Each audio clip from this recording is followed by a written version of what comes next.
Assalamualaikum warahmatullahi wabarakatuh.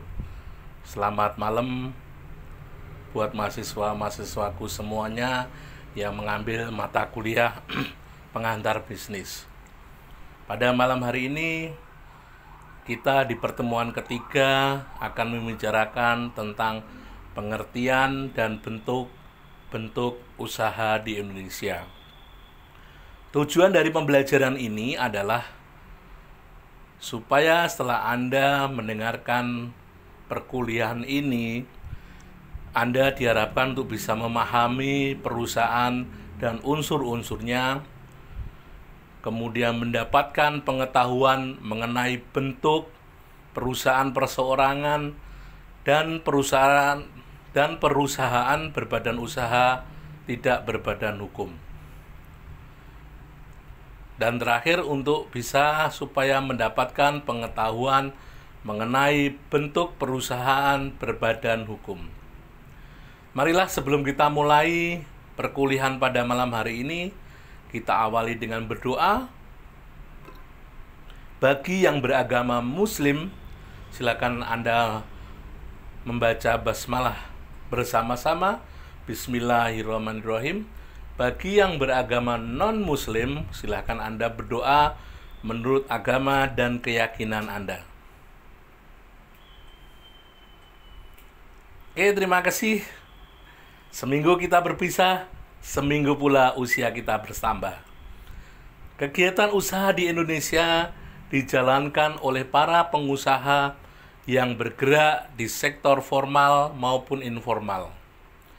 Sektor informal dalam terminologi ekonomi pembangunan merupakan sektor ekonomi yang didefinisikan oleh International Conference of Labor Statistics sebagai unit engaged in the production of goods and service with the primary objective of generating employment and incomes to the person involved. This unit typically operate a low level of organization with little or no division between labor and capital as factor of production and on small scale. Labor relation where the exist are based mostly on casual employment, kinship or personal and social relation rather than contractual arrangement with formal guarantees. Sektor informal berbeda dengan sektor formal, di mana sektor formal merupakan sektor perekonomian yang diatur oleh undang-undang, dikenakan pajak, memiliki organisasi formal, dan di dalamnya organisasi perusahaannya terdapat hubungan antara ketenaga kerjaan sesuai dengan Undang-Undang Tenaga Kerja yang berlaku. Berikut akan saya jelaskan mengenai pengertian dan bentuk-bentuk usaha yang ada di Indonesia, di mana pada saat kita membahas bentuk-bentuk usaha yang dimaksud itu, sebagian besar memiliki konotasi usaha yang bergerak di sektor formal, kecuali usaha perseorangan yang sebagian besar diantaranya berbentuk usaha informal. Perusahaan dan unsur-unsurnya. Pengertian perusahaan, usaha, dan pengusaha. Menurut Undang-Undang Nomor 3 Tahun 1982 tentang wajib daftar perusahaan, Pasal 1 huruf A, yang dimaksud dengan perusahaan adalah setiap bentuk usaha yang menjalankan setiap jenis usaha yang bersifat tetap dan terus-menerus yang didirikan, bekerja, serta berkedudukan di dalam wilayah negara Indonesia dengan tujuan memperoleh keuntungan dan atau laba. Definisi perusahaan terdapat pula dalam Undang-Undang Nomor 1 Tahun 1987 tentang Kamar Dagang dan Industri, pasal 1 huruf C, yaitu setiap bentuk usaha yang menjalankan setiap jenis usaha yang bersifat tetap dan terus-menerus yang didirikan dan bekerja serta berkedudukan dalam wilayah Republik Indonesia untuk tujuan memperoleh keuntungan dan atau laba. Sedangkan yang dimaksud dengan usaha dalam pasal 1 Undang-Undang Nomor 3 Tahun 1982 tentang wajib daftar perusahaan adalah setiap tindakan, perbuatan, ataupun kegiatan apapun dalam bidang perekonomian yang dilakukan oleh setiap pengusaha untuk memperoleh keuntungan dan atau laba. Adapun yang dimaksud dengan pengusaha menurut Salam 2001 adalah setiap orang, perseorangan, atau persekutuan atau badan hukum yang menjalankan suatu jenis perusahaan. Nah, kita akan masuk dalam unsur-unsur perusahaan. Ada bentuk usaha. Bentuk usaha adalah organisasi usaha atau badan usaha yang menjadi wadah penggerak setiap jenis usaha. Bentuk usaha atau bentuk hukum perusahaan dapat berupa perusahaan perseorangan, persekutuan, dan hukum dan badan hukum yang didirikan, bekerja dan berkedudukan dalam wilayah negara Indonesia. Bentuk usaha ini dalam bahasa Inggrisnya disebut company atau corporation. Yang kedua adalah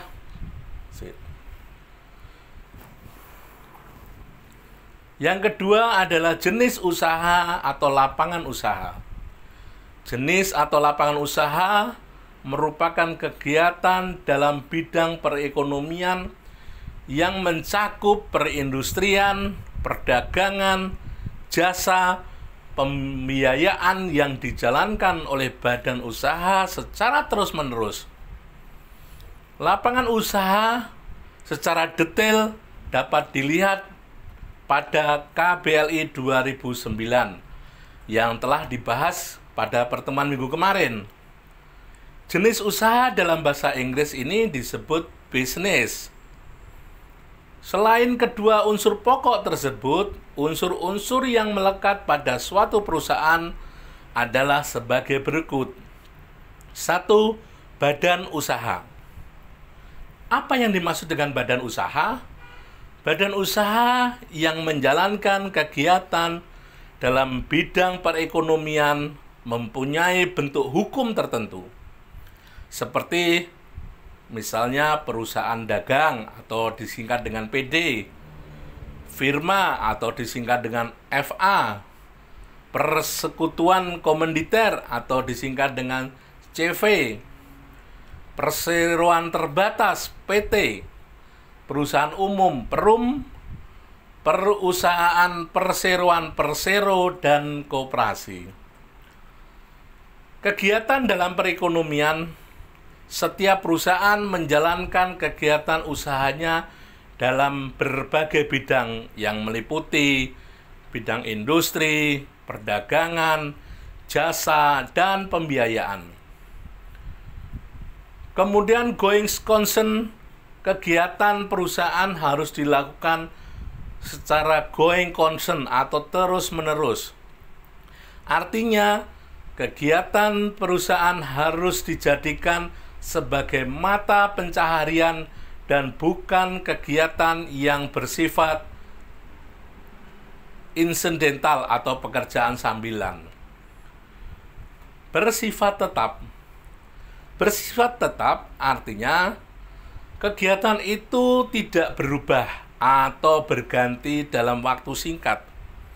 Apabila terjadi pergantian kegiatan usaha, maka pergantian kegiatan usaha tersebut terjadi dalam jangka waktu yang lama.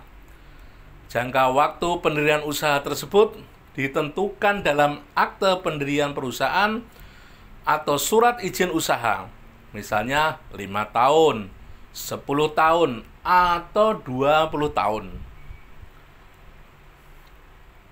Keuntungan atau laba.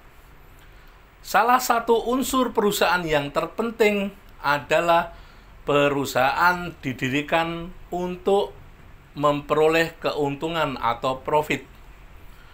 Profit menunjukkan nilai lebih atau hasil yang diperoleh dari modal yang diusahakan, yaitu berupa selisih dari total pendapatan, total revenues, dan yang melebihi total biaya atau total cost. Di dalam bab ini kita bicara mengenai pengusaha, pemimpin perusahaan, dan pembantu perusahaan. Pengusaha adalah orang yang menjalankan perusahaan atau menyuruh orang lain menjalankan perusahaan. Pengusaha mengeluarkan sejumlah modal yang digunakan untuk menjalankan kegiatan usaha. Dalam hal ini terdapat 3 kategori pengusaha. 1. Pengusaha yang bekerja sendiri. 2. Pengusaha yang bekerja dengan bantuan pekerja. 3. Pengusaha yang memberi kuasa kepada orang lain untuk menjalankan perusahaannya. Siapakah pemimpin perusahaan? Pemimpin perusahaan ini biasanya ditemui dalam perusahaan yang berbentuk persekutuan atau partnership maupun perseroan. Pemimpin perusahaan ada orang yang diberi kuasa oleh pengusaha untuk menjalankan perusahaan atas nama pengusaha. Pemimpin perusahaan berfungsi sebagai wakil pengusaha dan berkuasa dalam segala hal yang berkenaan dengan pengelolaan perusahaan yang dipimpinnya. Pada perusahaan besar, umumnya berbentuk PT atau perseroan terbatas, pemimpin perusahaan berbentuk dewan pimpinan yang disebut direksi, yang diketuai oleh seorang direktur utama atau dirut. Di bawah direktur utama adalah direktur yang diberi kuasa mengelola salah satu bidang usaha tertentu dalam perusahaan. Misalnya direktur produksi, direktur pemasaran, direktur sumber daya manusia, dan direktur administrasi keuangan. Yang kedua, pembantu pengusaha. Siapa pembantu pengusaha itu? Pembantu pengusaha adalah setiap orang yang melakukan perbuatan membantu pengusaha dalam menjalankan perusahaan dengan memperoleh upah. Pemimpin perusahaan tidak termasuk dalam pembantu pengusaha karena ia memperoleh kuasa menjalankan perusahaan menggantikan kedudukan pengusaha. Orang-orang yang termasuk dalam kategori pembantu pengusaha atau pembantu pemimpin perusahaan adalah para manajer, pekerja, karyawan, dan buruh. Dalam hal pengusaha memberi kuasa kepada pemimpin perusahaan untuk menjalankan perusahaannya, maka pembantu pengusaha adalah mereka yang membantu perusahaan dalam menjalankan perusahaannya.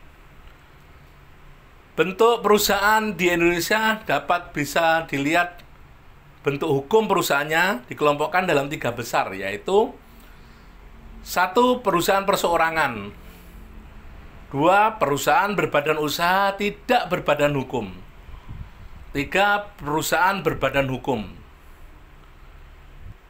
Perusahaan perseorangan dan perusahaan berbadan usaha tidak berbadan hukum. Apa yang dimaksud dengan perusahaan perseorangan dan perusahaan berbadan usaha tidak berbadan hukum? Adalah perusahaan swasta yang didirikan dan dimiliki oleh pengusaha perseorangan. Pendiri perusahaan perseorangan tidak diatur dalam Kitab Undang-Undang Hukum Dagang, tetapi pengertian perusahaan perseorangan dapat mengacu pada pasal 6 dan pasal 18 Kitab Undang-Undang Hukum Dagang. Pendirian perusahaan perseorangan tidak memerlukan perjanjian, karena mereka hanya didirikan oleh sekelompok. Pendirian perusahaan perseorangan tidak memerlukan perjanjian, karena hanya didirikan oleh satu orang pengusaha saja. Perusahaan perseorangan dapat dibagi menjadi dua kelompok, yaitu usaha perseorangan berizin dan usaha perseorangan tidak berizin. Perusahaan perseorangan berizin adalah usaha perseorangan yang termasuk ke dalam kelompok ini adalah perusahaan perseorangan yang memiliki izin operasional dari Departemen Teknis.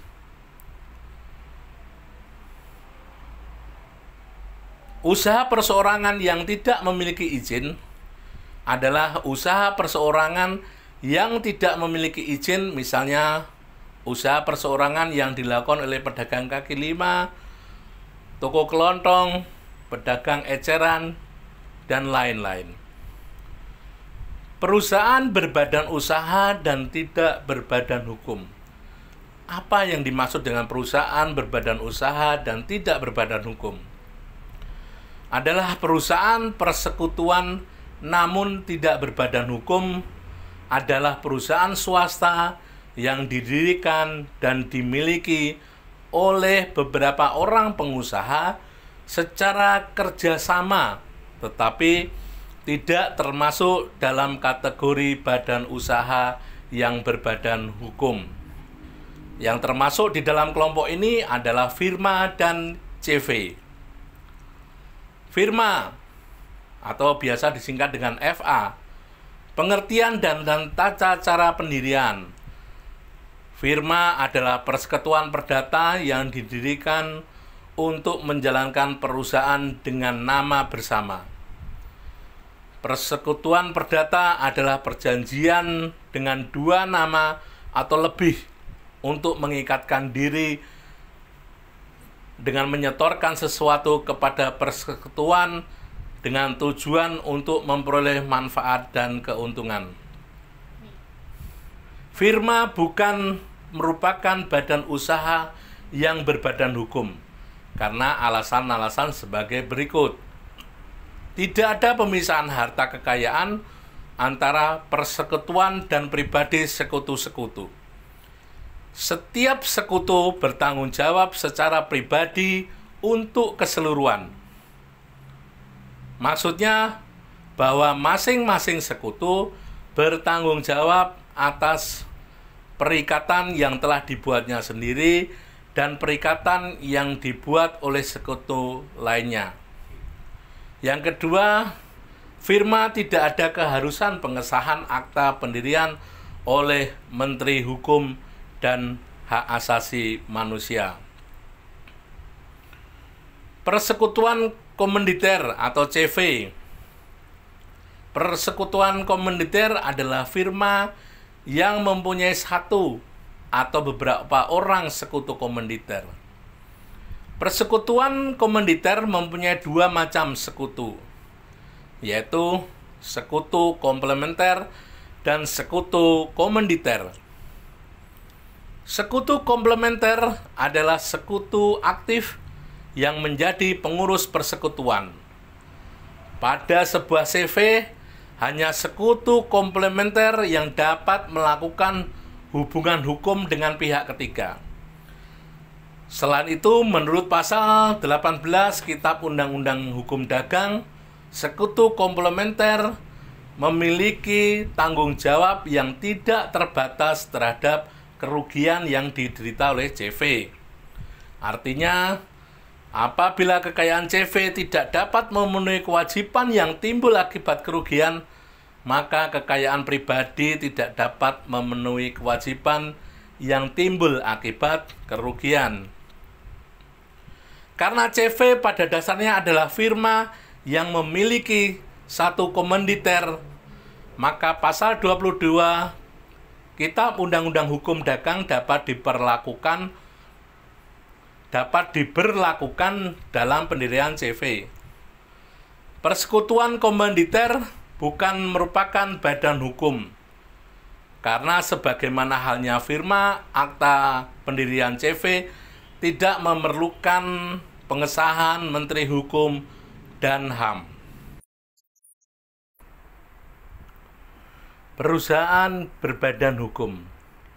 Pada saat membahas mengenai subjek hukum, membagi subjek hukum ke dalam dua bagian, manusia dan badan hukum. Sebagaimana halnya manusia, badan hukum dapat melakukan perbuatan hukum. Menurut Salam 2001, badan hukum ialah organisasi atau badan yang diwujudkan, diciptakan oleh hukum sebagai pembawa hak dan kewajiban seperti halnya manusia. Oleh karena itu, maka dan hukum dapat mempunyai kekayaan sendiri, utang-utang sendiri, dapat digugat dan dapat mengugat. Pengesahan oleh pemerintah merupakan pembenaran bahwa anggaran dasar badan hukum yang bersangkutan tidak dilarang undang-undang, tidak bertentangan dengan ketertiban umum dan kesusilaan.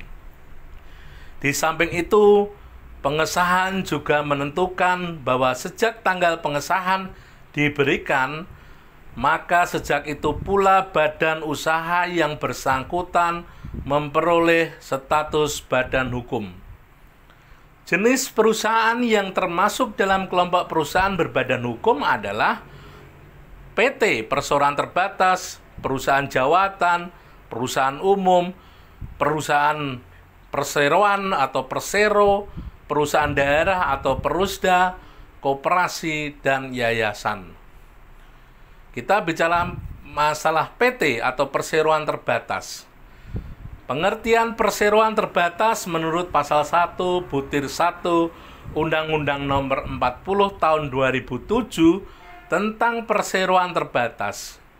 Yang dimaksud dengan perseroan terbatas adalah badan hukum yang merupakan persekutuan modal, didirikan berdasarkan perjanjian, melakukan kegiatan usaha dengan modal dasar yang seluruhnya terbagi dalam saham dan memenuhi persyaratan yang ditetapkan dalam Undang-Undang Perseroan Terbatas serta peraturan pelaksanaannya.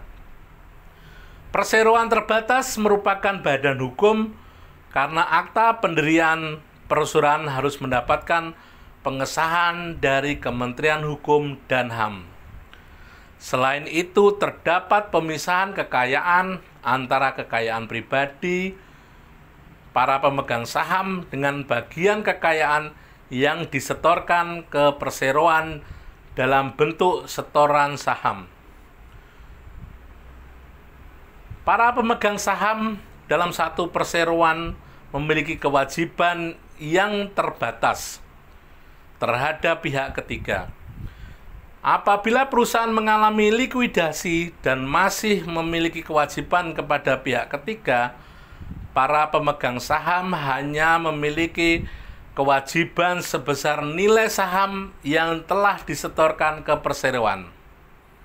Hal ini berbeda dengan CV dan firma, di mana CV dan firma mengalami likuidasi karena kepailitan dan menyisakan kewajiban kepada pihak ketiga atau kreditor. Apabila kewajiban tersebut tidak dapat ditutupi Dengan kekayaan perusahaan yang dilikuidasi, maka pemilik firma atau CV harus memenuhi kewajiban tersebut dari harta kekayaannya. Akuisisi perseroan terbatas di dalam pasal 1 ayat 11 Undang-Undang Nomor 40 Tahun 2007 tentang perseroan terbatas dan peraturan pelaksanaan, yaitu Peraturan Pemerintah Nomor 27 Tahun 98, digunakan istilah pengambil alihan atau take over sebagai padan kata akuisisi, di mana pengalihan didefinisikan sebagai perbuatan hukum yang dilakukan oleh badan hukum atau orang perseorangan untuk mengambil alih saham perseroan yang mengakibatkan beralihnya pengendalian atas perseroan tersebut. Pengambil alihan kepemilikan perseroan adalah proses pembelian saham perseroan terakuisisi oleh perseroan pengakuisisi. Melalui akuisisi, badan usaha yang diakuisisi tidak mengalami perubahan badan usaha. Yang berubah hanya kepemilikan usahanya saja. Salah satu tujuan perseroan melakukan akuisisi perseroan lainnya adalah untuk memudahkan kendali atas entitas bisnis perusahaan, sehingga mengurangi pesaing potensial yang dapat menjadi ancaman bagi perusahaan pengakuisisi dalam jangka panjang. Contoh akuisisi PT Bintang 7 oleh PT Kalbe Farma, atau akuisisi PT Alfindo Putra Setia, produsen air mineral merek Ades, oleh PT Coca-Cola. Penggabungan perseroan terbatas berlainan dengan akuisisi yang masih tetap mempertahankan perusahaan yang ada, tetapi memperbesar kekuasaan, kemampuan finansial, dan strategi perusahaan. Dengan kegiatan penggabungan, salah satu badan usaha tetap berdiri, sedangkan yang lainnya bubar, karena bergabung dengan badan usaha yang masih ada. Misalnya pada saat Bank Duta di-merger dengan Bank Danamon, maka Bank Duta lenyap dan hasil merger menggunakan nama Bank Danamon. Peleburan perseroan terbatas terjadi apabila dua atau lebih perseroan yang tergabung meleburkan diri membentuk perseroan baru, sedangkan perseroan yang lama bubar.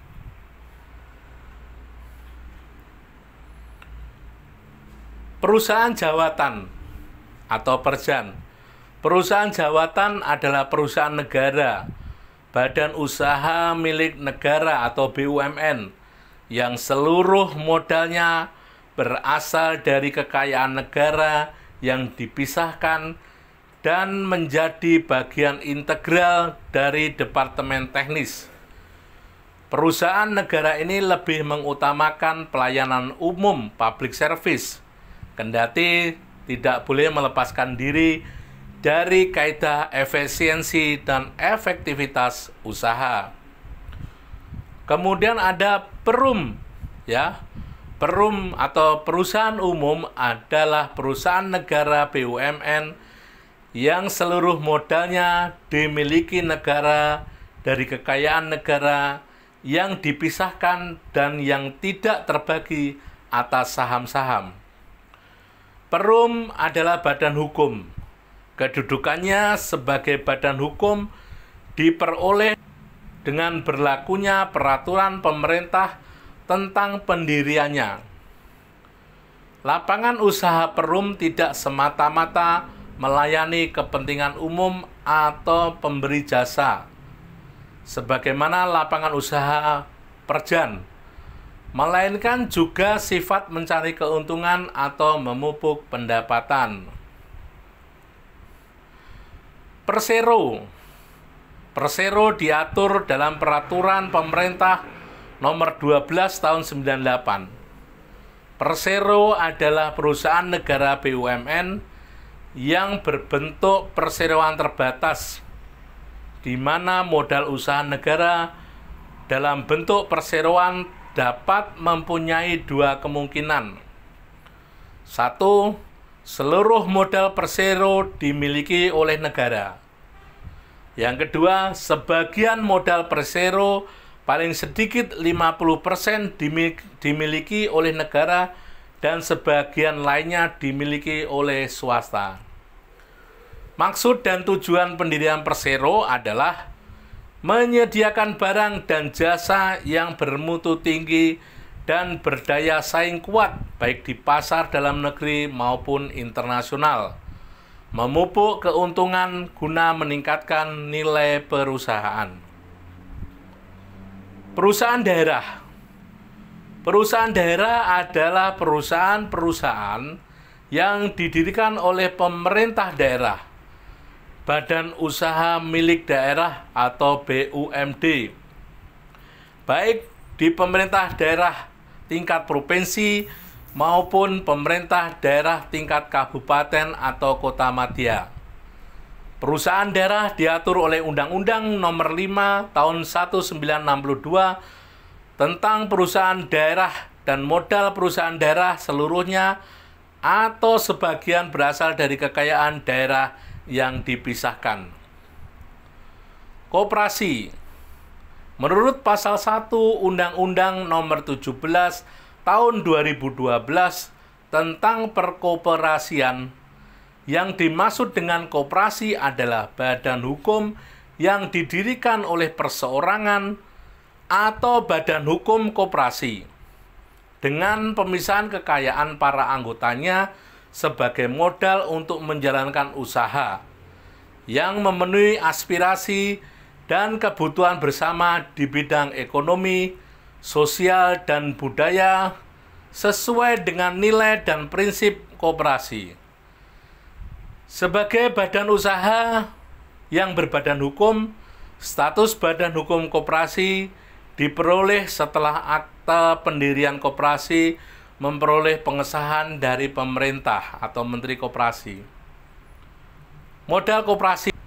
Menurut pasal 66 ayat 1 Undang-Undang Nomor 17 Tahun 2012 tentang perkoperasian, modal koperasi terdiri dari setoran pokok dan sertifikat modal koperasi sebagai modal awal. Selain modal sebagaimana dimaksud ayat 1, modal koperasi dapat berasal dari 1. Hibah, 2. Modal penyertaan, 3. Modal pinjaman yang berasal dari anggota, sumber lain yang sah dan tidak bertentangan dengan anggaran dasar dan atau ketentuan peraturan perundang-undangan. Yayasan. Pengertian dan bidang garapan yayasan. Yayasan menurut pasal nomor 1 Undang-Undang Nomor 16 Tahun 2001 adalah badan hukum yang terdiri atas kekayaan yang dipisahkan dan diperuntukkan untuk mencapai tujuan tertentu di bidang sosial, keagamaan, dan kemanusiaan. Kegiatan yayasan di bidang sosial mencakup mendirikan sarana ibadah, mendirikan pondok pesantren dan madrasah, menerima dan menyalurkan amal zakat, infak dan sedekah, meningkatkan pemahaman keagamaan, melaksanakan syiar agama, dan studi banding keagamaan. Sedangkan kegiatan yayasan di bidang kemanusiaan mencakup memberi bantuan kepada korban bencana alam, memberi bantuan kepada pengungsi akibat perang, memberi bantuan kepada tunawisma, fakir miskin dan gelandangan, mendirikan dan menyelenggarakan rumah singgah dan rumah duka, memberikan perlindungan konsumen dan melestarikan lingkungan hidup. Demikian tadi yang bisa saya sampaikan pada pertemuan kali ini. Kalau ada kata-kata saya yang salah, saya mohon maaf yang sebesar-besarnya. Mari kita tutup dengan doa untuk yang beragama Islam. Marilah kita membaca hamdalah bersama-sama. Alhamdulillahirabbil alamin. Bagi yang beragama non-muslim, silakan Anda berdoa menurut agama dan keyakinan Anda. Oke, sampai ketemu di kesempatan yang lanjutnya. Wassalamualaikum warahmatullahi wabarakatuh.